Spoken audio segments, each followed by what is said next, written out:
The knock came at midnight, sharp and insistent, slicing through the silence of the cabin like a blade. I froze, my heart slamming against my ribs. The book I'd been reading slipping from my hands onto the creaky wooden floor. Who the hell knocks at this hour in the middle of nowhere? Oregon. I'd come to this Airbnb to escape New York's noise. My breakup.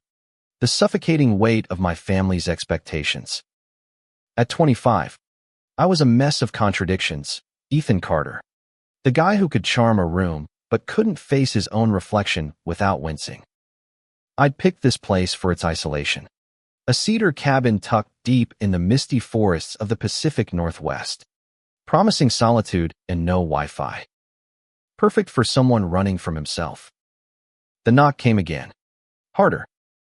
I glanced at my phone 12:03 a.m. No signal. My pulse raced as I crept toward the door, the floorboards groaning under my bare feet. I hadn't seen my host since I arrived 2 days ago. Caleb. His name was. Late 30s. Rugged. With a handshake firm enough to make me forget how to breathe for a second. He'd left a handwritten note on the counter. Make yourself at home. I'm nearby if you need me. Apparently, nearby meant showing up unannounced in the dead of night. I cracked the door open, the cold air biting my skin. Caleb stood there, his flannel shirt half untucked, his salt and pepper beard catching the faint glow of the porch light. His eyes, dark and unreadable, locked onto mine. Ethan, he said, voice low, almost a growl. I need to talk to you. Now. My stomach twisted. It's midnight, I said, gripping the doorframe. What's wrong? He didn't answer right away, just stepped closer, close enough that I could smell the faint cedar and smoke on him. I saw something, he said finally, his gaze flickering to the woods behind the cabin. Someone's out there. My mouth went dry. Someone. Like a person. Caleb's jaw tightened. Not sure. But I'm not taking chances.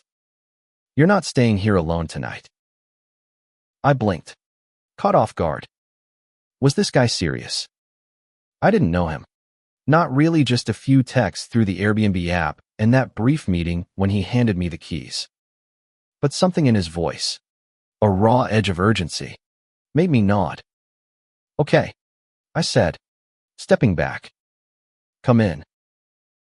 That was my first mistake. The cabin felt smaller with Caleb inside, his presence filling the space like a storm cloud.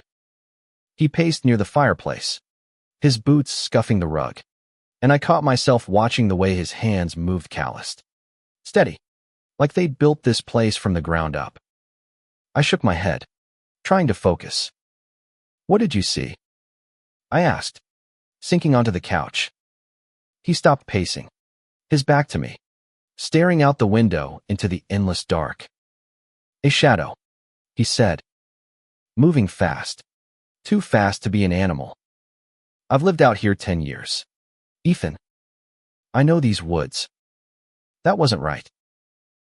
A chill crawled up my spine. I wanted to laugh it off, call it a deer or a trick of the light. But the way Caleb's shoulders tensed told me he wasn't joking. You think someone's, what, stalking us? He turned, his eyes piercing. I don't know. But I'm not leaving you here to find out. I swallowed hard, my mind racing. I'd come here to clear my head, to figure out who I was after my ex. Jamie walked out. Jamie, who'd called me too guarded before leaving me with nothing but a half-empty apartment and a bruised heart. Now I was stuck in a cabin with a stranger who looked like he could wrestle a bear, talking about shadows in the woods. This wasn't the reset I'd planned. Grab your jacket, Caleb said, breaking my thoughts. We're checking the property. I sputtered. It's freezing, and I'm not exactly Bear Grylls. His lips twitched, almost a smile. You'll be fine. I've got your back. I didn't know why I trusted him, but I grabbed my leather jacket and followed him into the night. The air was sharp, the kind that burned your lungs, and the forest loomed like a living thing, branches creaking in the wind. Caleb moved with purpose, a flashlight in one hand, the other hovering near his belt where I swore I saw the outline of a knife. We circled the cabin, the beam of light cutting through the fog.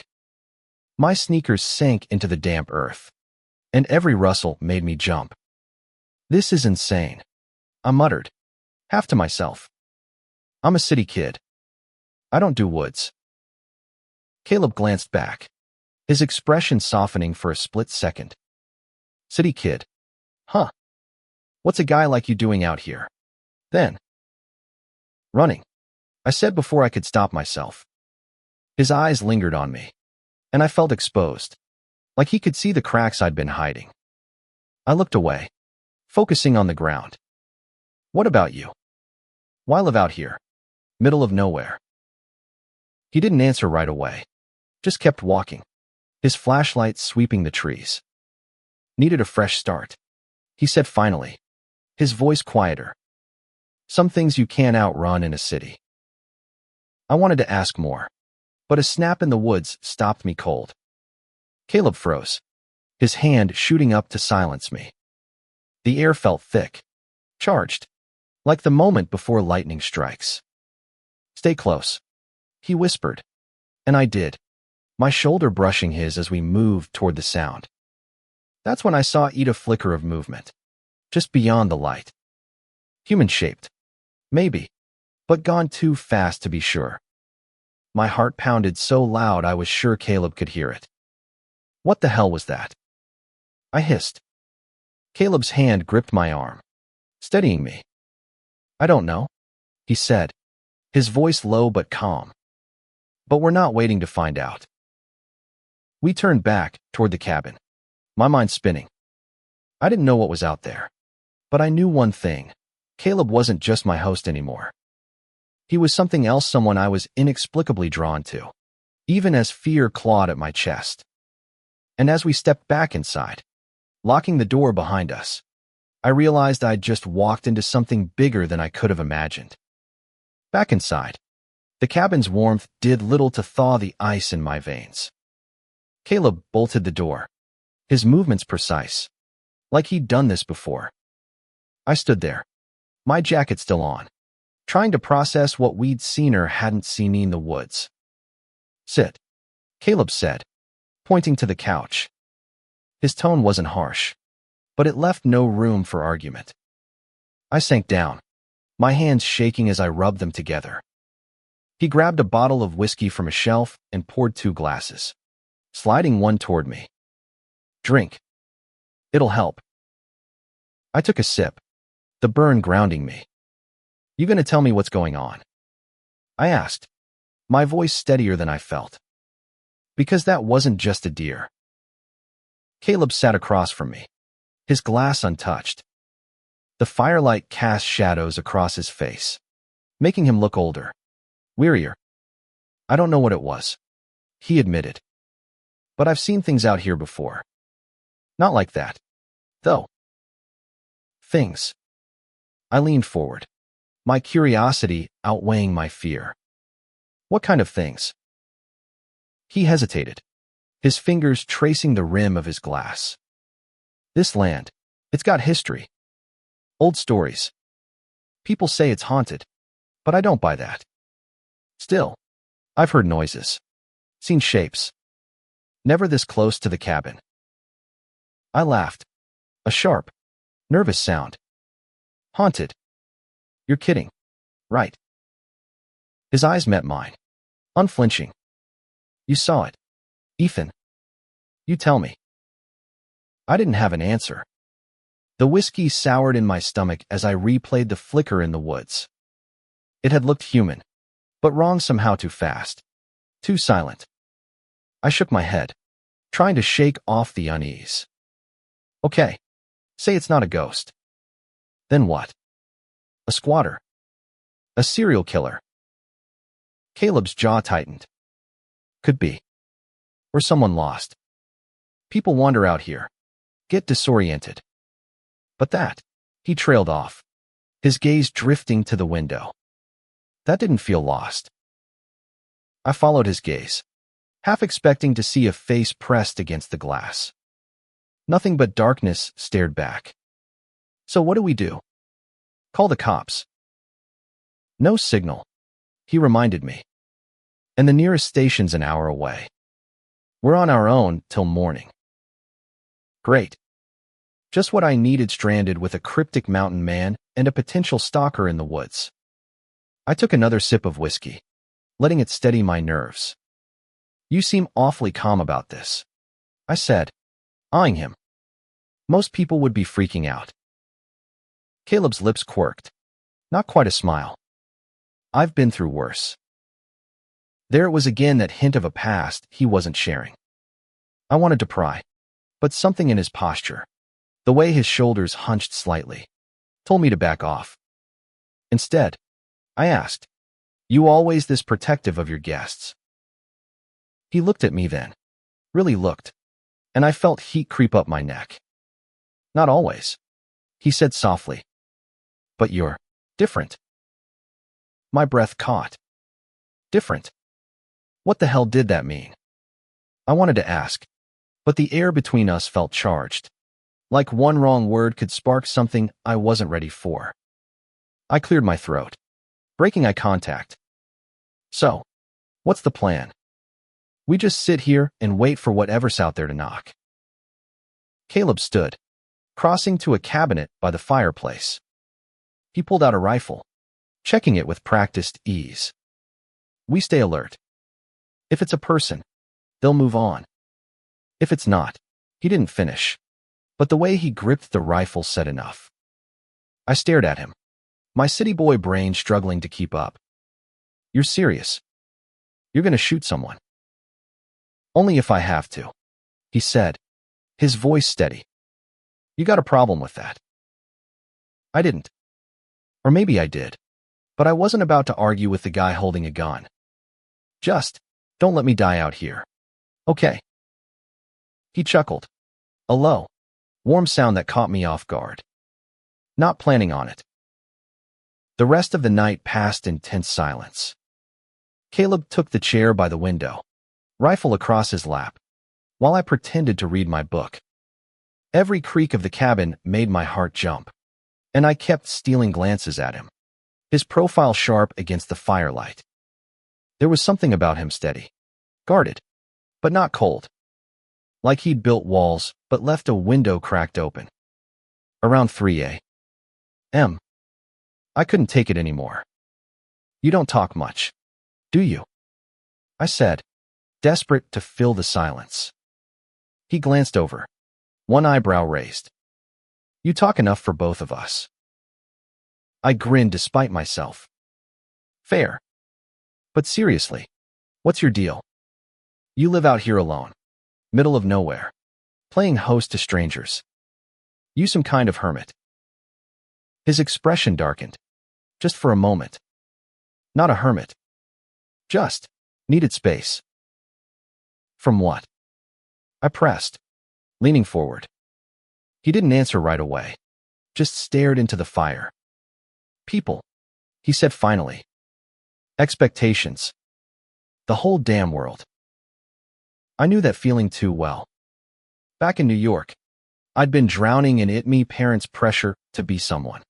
Jamie's constant need for me to be more open. More something. I'd thought coming here would fix it, but now I was just scared and confused in a different way. You ever feel like you're running from yourself? I asked, surprising myself with the question.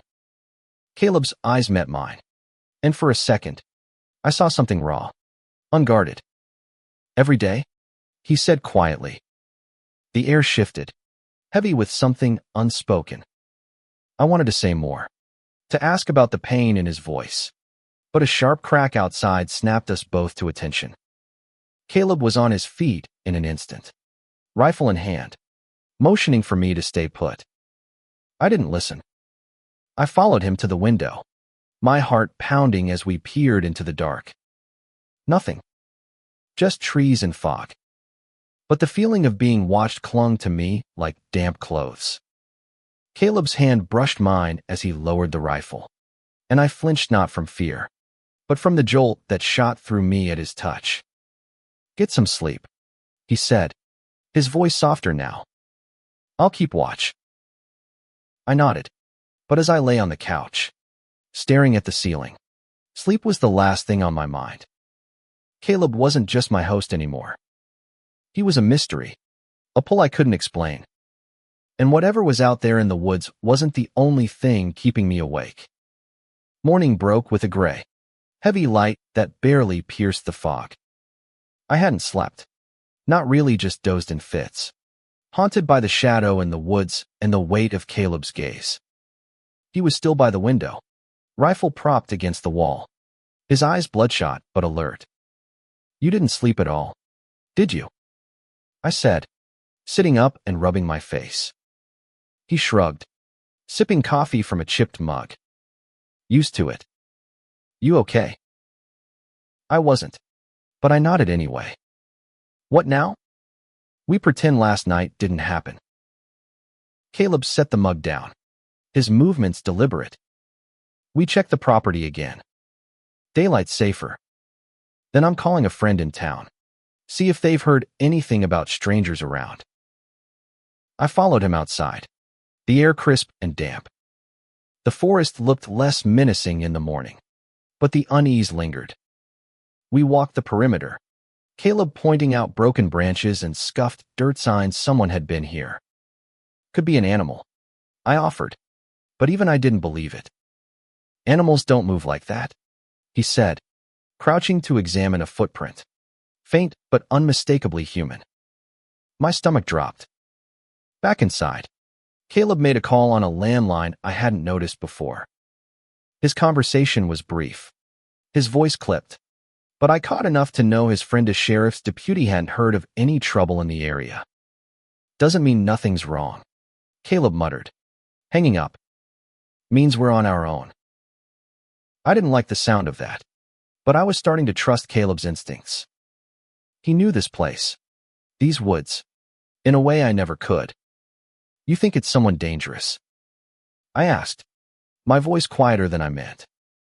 He looked at me, his expression unreadable. "I think we don't take chances. You're staying here till we figure it out." "Staying?" I blinked. "I booked this place for 3 more days. But then you're with me for 3 days," he said, cutting me off. "I'm not letting you out of my sight." There it was again, that intensity in his voice, like I was more than just a guest. I swallowed, my throat tight. "You don't have to babysit me. You know. I'm not helpless." His lips twitched, almost a smile. "Never said you were. But I'd rather not explain to Airbnb why my guest ended up missing." I rolled my eyes, but my chest warmed at his protectiveness. We spent the day fortifying the cabin, checking locks, boarding up a small basement window, setting up motion lights Caleb had in storage.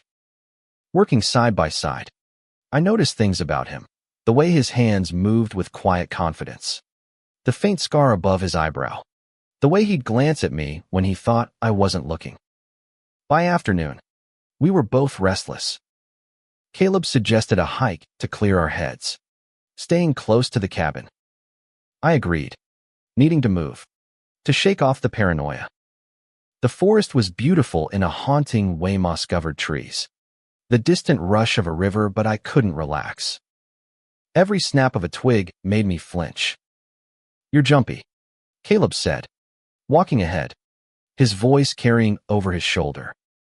"Can you blame me?" I shot back. "Last night was straight out of a horror movie." He stopped, turning to face me. "You're safe with me, Ethan. I promise." His words hit harder than they should have. I wanted to believe him, not just about the woods, but about something deeper, something I couldn't name. "Why do you care so much?" I asked, my voice barely above a whisper. He stepped closer, his eyes searching mine. "Because I know what it's like to feel alone out here. And you don't deserve that." My breath hitched. There was a story behind his words, one he wasn't ready to tell. I wanted to push, but the moment felt too fragile. Instead, I nodded, and we kept walking, the silence between us heavy but not uncomfortable. That night, we sat by the fire, sharing the whiskey again. I told him about New York, about Jamie, about how I'd spent years hiding who I was to please everyone else.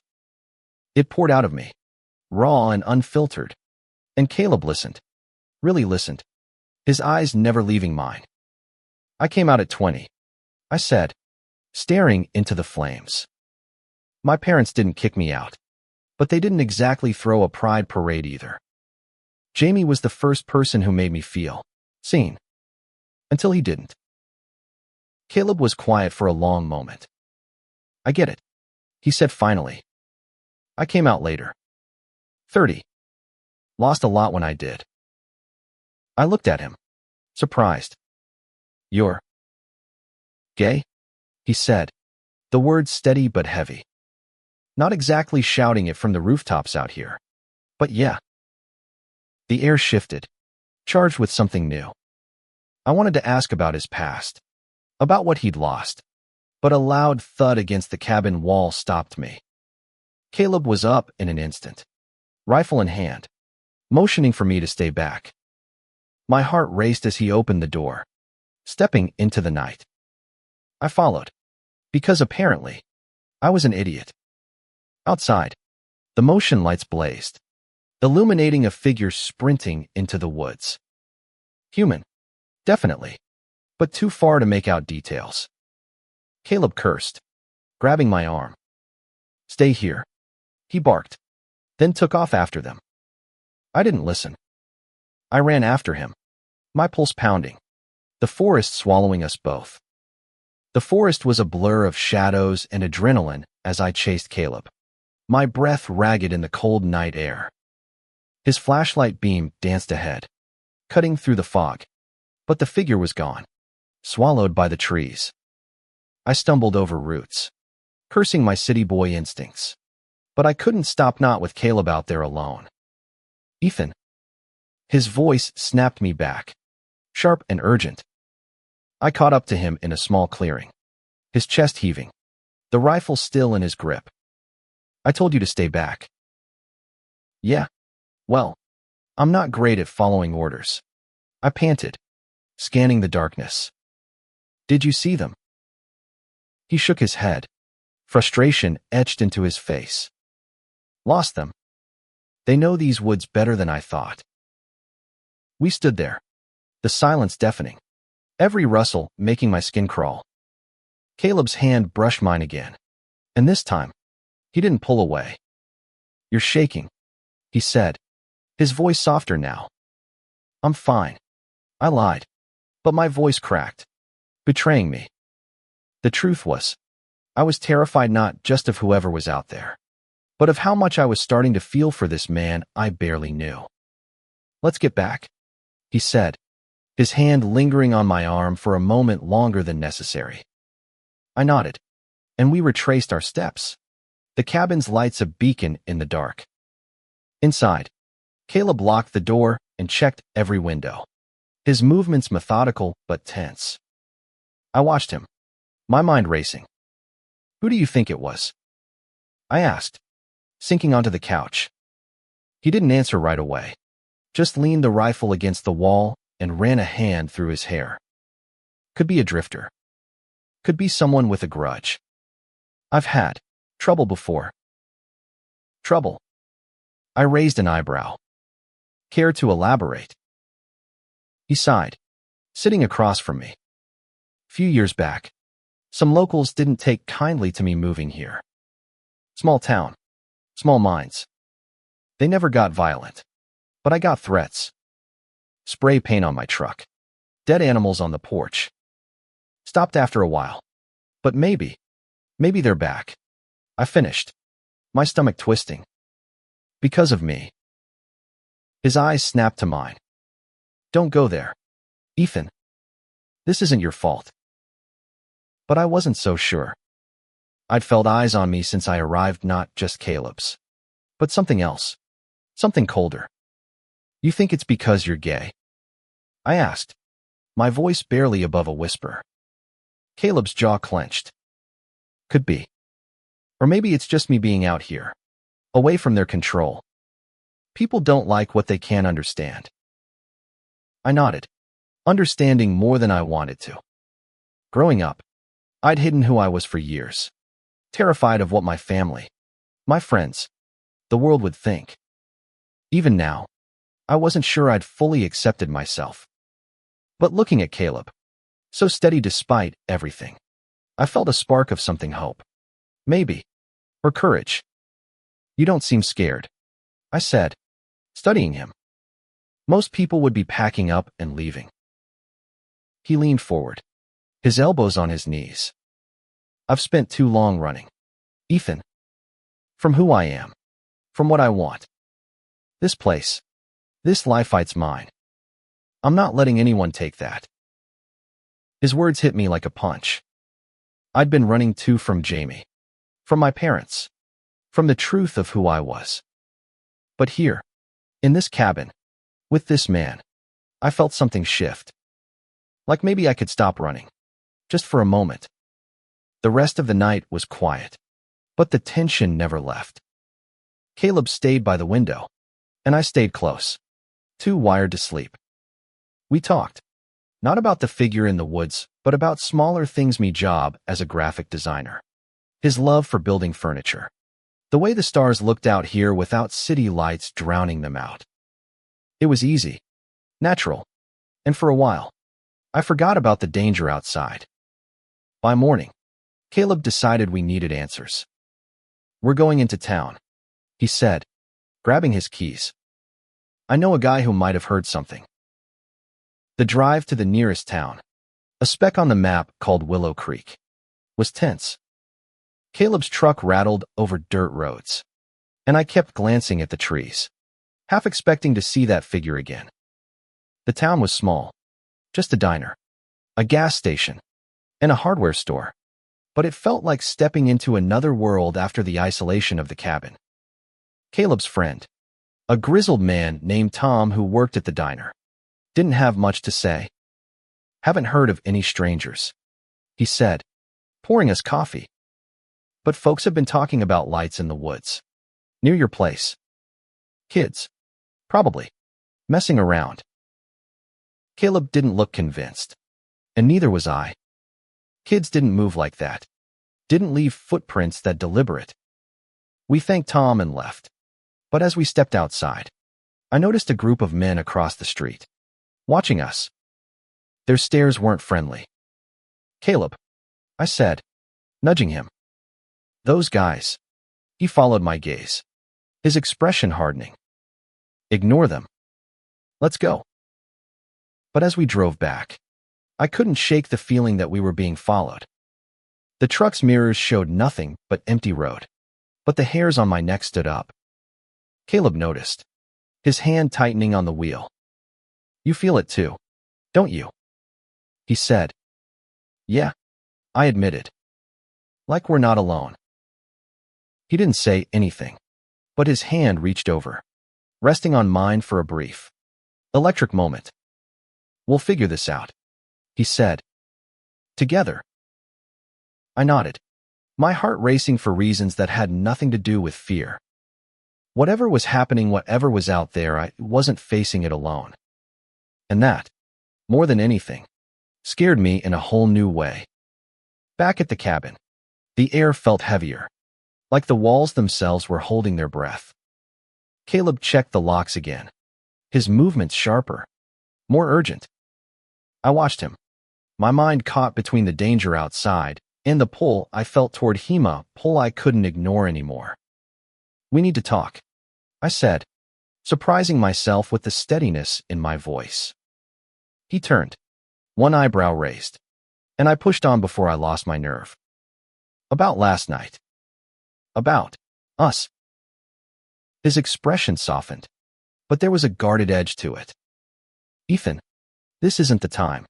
It's never the time. I cut in, stepping closer. But I'm not blind. Caleb. There's something here, between us. I feel it. And I know you do too. He didn't deny it. But he didn't speak either. His eyes searched mine. And for a moment, I thought he'd close the distance. Instead, he turned away, running a hand through his hair. You don't know what you're getting into, he said, his voice low. I'm not easy to be around. I laughed. A sharp, bitter sound. You think I am. I'm a mess, Caleb. But I'm here, and I'm not running. Not from this. Not from you. He looked at me then, really looked, and I saw the walls he'd built start to crack. I left someone behind, he said finally, his voice raw. Back in Seattle. Mark. We were together for years, but I couldn't be what he needed. I ran out here to hide, to bury myself. And then you show up, and it's like, he trailed off, shaking his head. Like what? I pressed, my heart pounding. Like I'm waking up, he said, so quietly I almost missed it. The air between us crackled, and before I could think, I closed the gap, my hand brushing his. He didn't pull away this time. His fingers curled around mine, tentative but warm, and I felt something shift, a spark of possibility in the middle of all this chaos. But the moment shattered with a crash outside. Caleb yanked his hand back, grabbing the rifle as we rushed to the window. The motion lights were on again, illuminating the porch where a chair had been knocked over. No one was there, but the message was clear. Whoever was out there wasn't done with us. We can't keep doing this, I said, my voice shaking, waiting for them to come to us.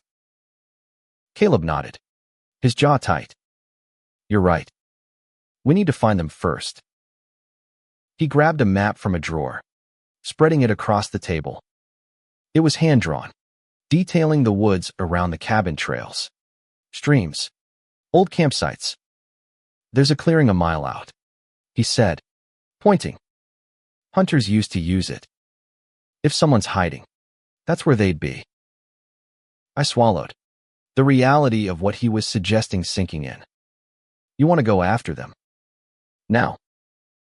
Not now, he said. Tomorrow. First light. We'll have the advantage. I didn't love the idea, but I trusted him. We spent the evening planning, Caleb teaching me how to move quietly, how to watch for signs, broken twigs, disturbed earth. It was practical, but it also felt intimate, like he was letting me into his world. Every time our hands brushed or our eyes met, that spark flared again, brighter each time. That night, we took turns keeping watch. When it was my turn, I sat by the window, my thoughts drifting to Caleb. He was asleep on the couch, his face softer in repose, the lines of worry smoothed away. I wanted to know him, all of him, the man who'd built this life, who'd lost so much but still fought for it. Dawn came too soon. We geared up, jackets, flashlights, a knife for me, the rifle for Caleb, and headed into the woods. The clearing was farther than it looked on the map, the terrain rough and unforgiving.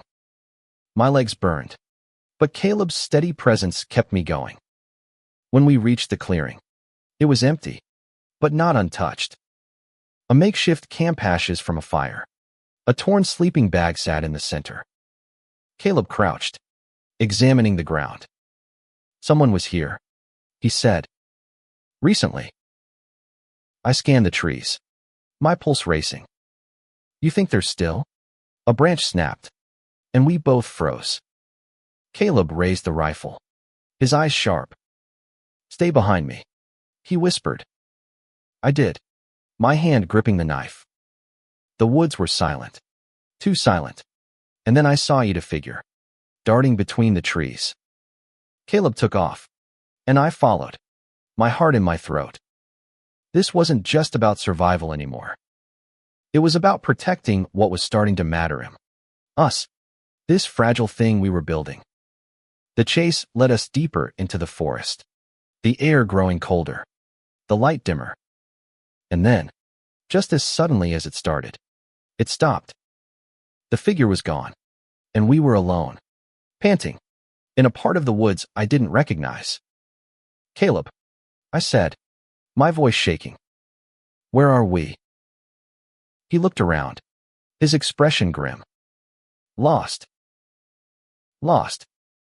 The word hung in the air, heavy as the fog that closed in around us.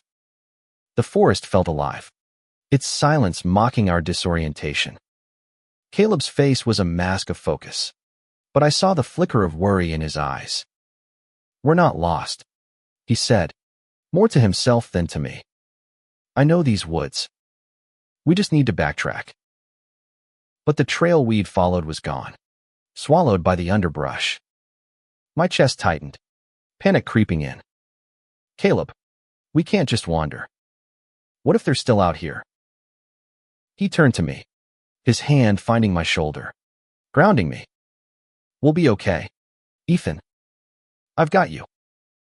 His words steadied me, but the fear didn't vanish. We moved slowly, Caleb scanning the ground for signs of our path. The woods were disorienting, every tree looking the same, every sound amplified.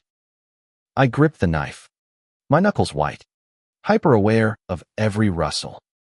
We walked for what felt like hours, the light fading as clouds rolled in. My legs ached, my lungs burned, but Caleb never wavered, his presence a lifeline.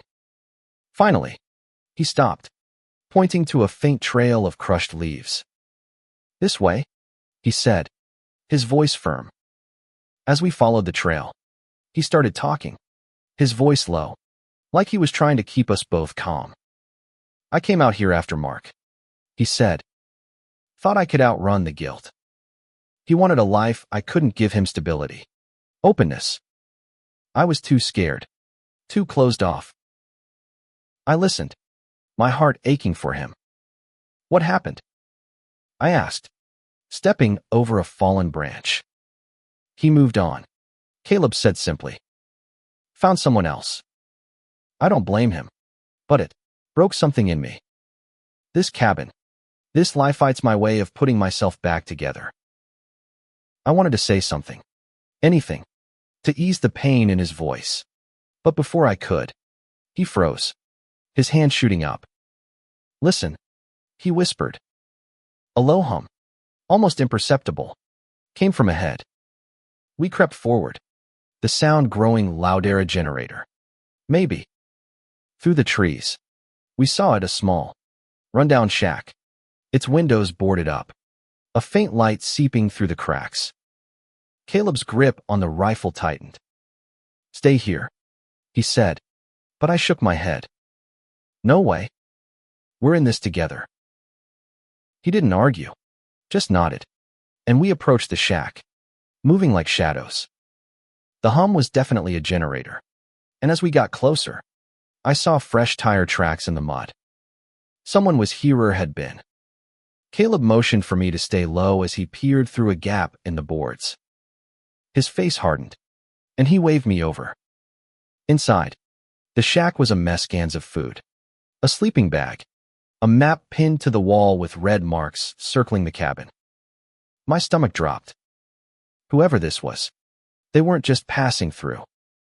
"We need to get back," Caleb whispered. "Now." But as we turned, a figure stepped out from the trees, blocking our path. He was tall, lean, with a hood obscuring his face. In his hand was a hunting knife, glinting in the dim light. "You shouldn't be here," he said, his voice low, menacing. Caleb raised the rifle, his stance steady. "Drop the knife," he said, his voice like steel.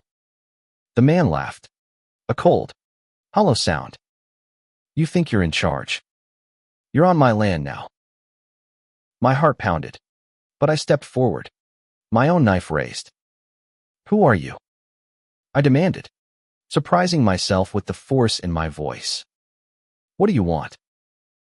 The man tilted his head, studying us. "You're the city boy?" he said, ignoring Caleb. "Heard you were staying with him." He jerked his chin toward Caleb, a sneer in his voice. Didn't think you'd be this much trouble. Caleb's finger twitched on the trigger, but before he could act, the man lunged. I shouted, diving forward, and everything became a blur. Shouts, the crack of the rifle, the sting of branches as we stumbled back. When the chaos settled, the man was gone, vanished into the woods, leaving us panting and shaken. Caleb grabbed my arm, pulling me close. You okay? He asked, his voice rough with worry. I nodded, my hands trembling. Yeah. You. He didn't answer, just pulled me into a quick, fierce hug. It was brief, but it said everything: fear, relief, something deeper. We're getting out of here, he said, his voice firm. Back to the cabin. Now. We moved fast. The shack's map burned into my mind. Whoever that man was, he wasn't just a drifter. He knew Caleb, knew me, and he was watching. The thought made my skin crawl, but Caleb's hand on my back kept me grounded. By the time we reached the cabin, night was falling again. We barricaded the door, checked the windows, and sat in silence, the weight of what had happened settling over us. He's not done, I said, my voice barely above a whisper. Caleb nodded, his eyes dark. I know, but neither are we. I looked at him, the man who'd gone from stranger to something I couldn't define, and felt a surge of determination. Whatever this was, danger, love, or both, I was in it now, and I wasn't backing down. The cabin felt like a fortress under siege, every creak of the floorboards a potential threat. Caleb and I sat by the fire, the rifle within reach, our eyes darting to the windows. The map from the shack haunted mirrored marks circling the cabin, like a predator circling its prey. We need a plan, I said, breaking the silence. That guy knows where we are. He's not just gonna stop. Caleb nodded, his face grim. He's not random. The way he talked, he's got a grudge. Maybe from my past, maybe something else. But we're not waiting for him to make the next move. He pulled out the map he'd taken from the shack, spreading it across the table. The red marks weren't just around the cabin, they extended to nearby trails, the clearing, even the road to town. He's been watching for a while, Caleb said, his finger tracing the lines. This isn't new. I swallowed, my throat tight. You think it's someone from before? From when you got those threats? Maybe, he said, his voice low. Or someone new, stirred up by me being me. He didn't say gay, but the weight of it hung between us. I knew that feeling, the fear of being targeted for who you are, the way it twists your gut. We could leave, I said, though the thought of running felt wrong. Go to town. Get help. Caleb shook his head. He'd follow. And I'm not letting him drive me out of my home. Not again. His resolve sparked something in me. I'd spent so long running from my family, from Jamie, from myself.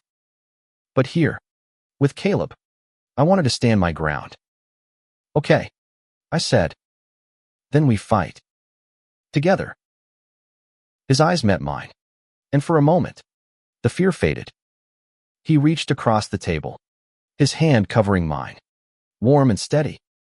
Together, he echoed, and the word felt like a vow. We spent the day preparing.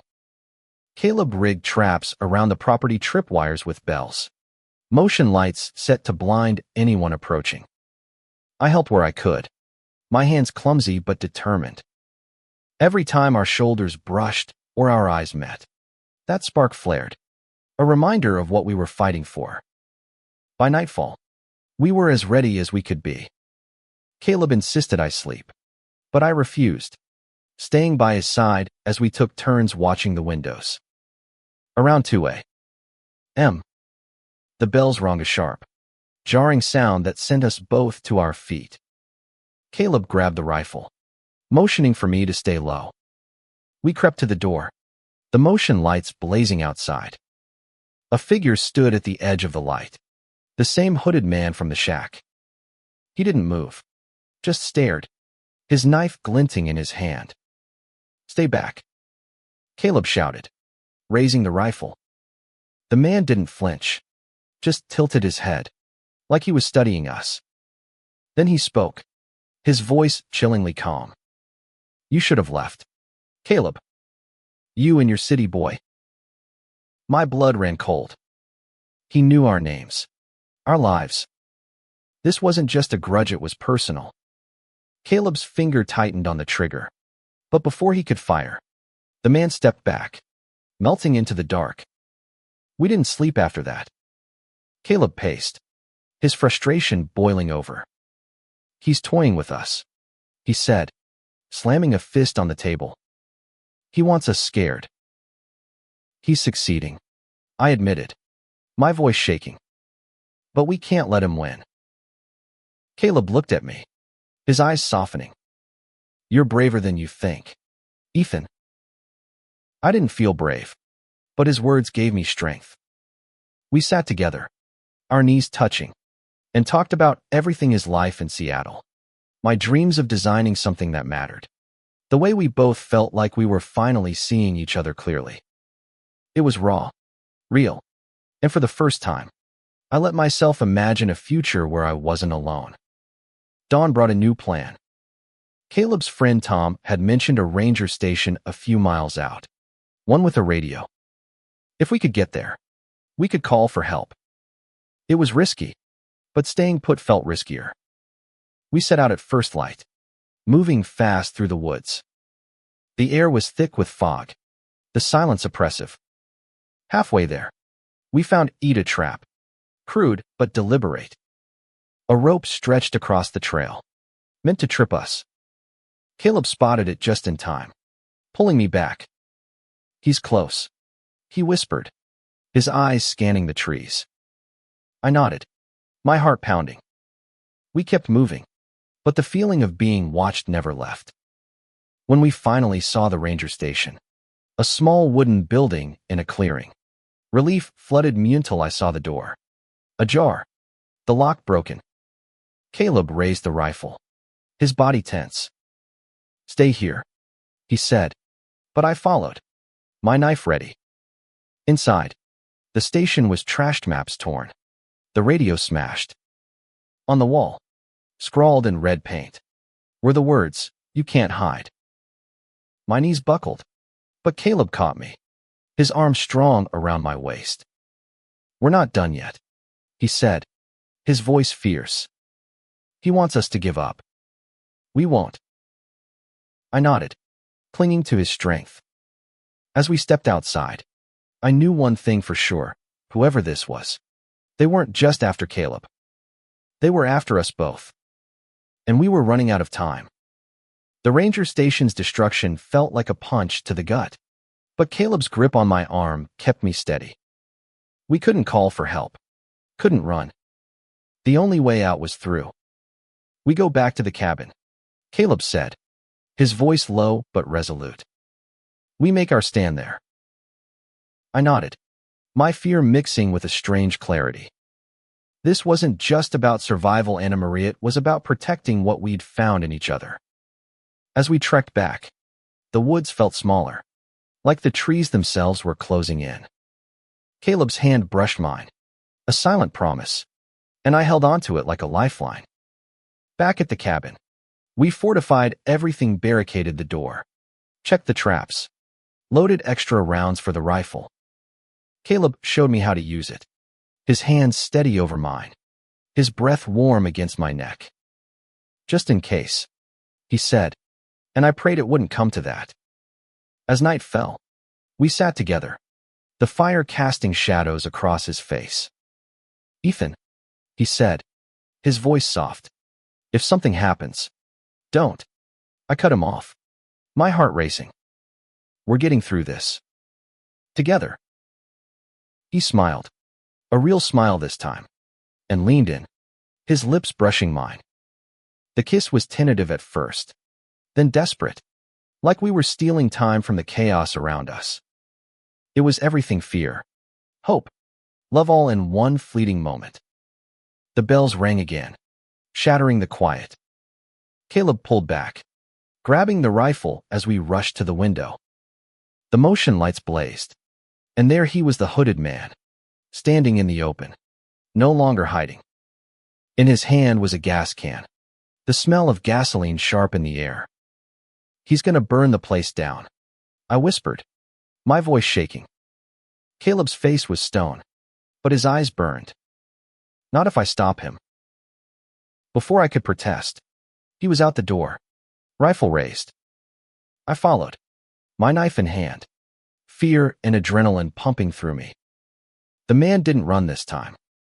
He dropped the gas can, pulling his own knife, and charged. The fight was brutal, fast. Caleb tackled him, the rifle falling as they grappled in the dirt. I shouted, rushing forward, but a second figure emerged from the shadows, a woman, her face hard, a crowbar in her hand. "Stay back," she snarled, swinging at me. I dodged, my knife slashing out instinctively, catching her arm. She screamed, dropping the crowbar, and I kicked it away, my heart pounding. Caleb was still fighting, blood on his face, but he was stronger, pinning the man down.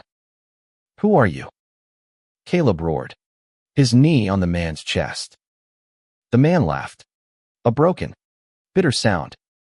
"You don't remember me, do you? From Seattle. You ruined my brother's life." Caleb's face paled. "Mark's brother." The man spat, struggling under Caleb's weight. "He loved you, and you left him. He's gone because of you." The truth hit like a wave.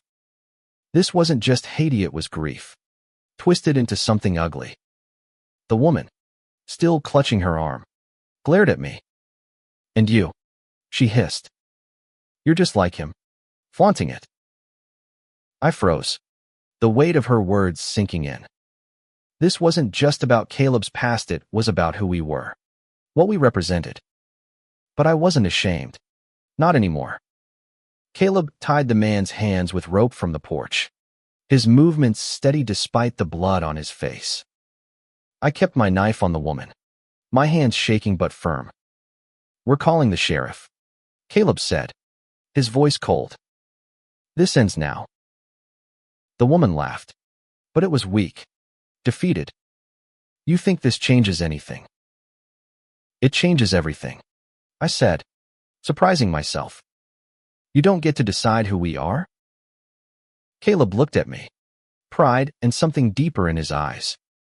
"We dragged them to the shed, locking them inside until morning when we could drive to town.